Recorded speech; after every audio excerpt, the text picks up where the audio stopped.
Karena sangat jarang, jadi ini seperti gift juga, seperti berkat juga untuk kita, untuk 7 perguruan tinggi yang terpilih masuk dalam kelompok 26 yang dibiayai oleh Kementerian Pendidikan Tinggi, Sains dan Teknologi. Ini kan mereka ke depannya para peserta ini nantinya Tidak berada di dalam wewenang perguruan tinggi. Kalau akreditasi itu, kalau di Indonesia itu dikenal atau dilaksanakan oleh dua lembaga. Yang pertama lembaga Badan Akreditasi Nasional Perguruan Tinggi atau BANPT. Kemudian yang kedua itu oleh LAM. LAM ini kan sesuai dengan bidang ilmu masing-masing atau lembaga akreditasi mandiri.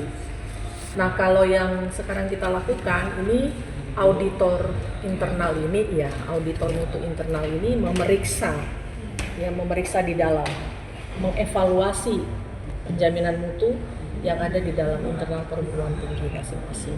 Jadi tujuannya gitu. Kalau pada saat kita evaluasi kita kan bisa ketemu ya aspek mana atau unsur mana atau hal mana yang masih lemah, maka itu yang akan diperkuat. Nah, itu tujuan dari kegiatan hari ini. Sertifikat kalau di hari ini ada 2 sertifikat. Satu sertifikat peserta, sifatnya ini seperti diseminasi tentang auditor mutu internal. Kemudian yang kedua adalah sertifikat sebagai auditor. Nah, sertifikat auditor ini bisa diperoleh harus lulus tes dengan nilai minimum tadi ditentukan 70. Ada beberapa aturan lagi, misalnya harus hadir 2 hari seperti itu ya. Tapi kalau yang sertifikat peserta ini cukup hadir selama 2 hari kita sudah. Tapi kalau yang auditor harus lulus tes kompetensi seperti itu. ini kan narsumnya sendiri.